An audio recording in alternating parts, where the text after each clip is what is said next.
නිකන් ගෙදරට වෙලා හිටියා කියලා ළමයි හැදෙන්නේ නැහැ. ජයට උමනාවක් නැත්තම් මම මොනව කරන්නද? යකෝ උට උමනාවක් නැත්තම් උඹ ඉස්සර යන්කෝ එකට. 65 වසරක ලංවා සංස්ථා වානේ විශ්වාසයෙන් ලංවා සංස්ථා සිමෙන්ට් කෝපරේෂන් ප්‍රයිවට් ලිමිටඩ්. යසයි අසාද බඳු ගෑණියක් ගෙදර එන වෙලාව. එහෙම වෙලාවකුත් තියනවද? මම දැනන් හිටියේ නැහැ නේ. ජය ආවද? සේට්ටම කලින් කියාපන් මෙච්චර රැවටම ඔබ කොහෙද ගියේ කියලා.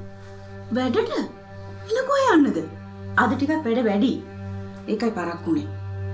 අනේ ගෑණියෝ මේ ඕම් ඔය සාඩන එක නවත්තලා හිටන් මේ ගෙදරට වෙලා වැඩපලක් බලාගෙන දරුමල්ලේ හදාගන්න බලාපන්.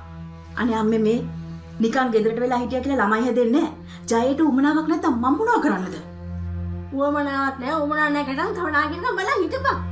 යකෝ උට උවමනාවක් නැත්තම් උඹ ඉස්සර යන්කෝ එකට. ඈ උඹ නාගිලා ළමයි හදන්නේ. අනේ අම්මේ මේ මටයි ජයටයි ඕන කාලෙක අපි ළමෙක් හදාගන්න. අම්මට ළමෙක් නලවන්න ඔච්චරටම අමාරුවක් තියෙනවනම් අම්මා කාට හරි ගිහලා ළමෙක් හදාගත්තා නම් ඉවරනේ. විතර මගේ ඔළුව කන්නේ නැතුව. ගායනේ. ඕක නවත්ත ගන්න. නවත්ත ගන්න මමද ජය පටන් ගත්තේ.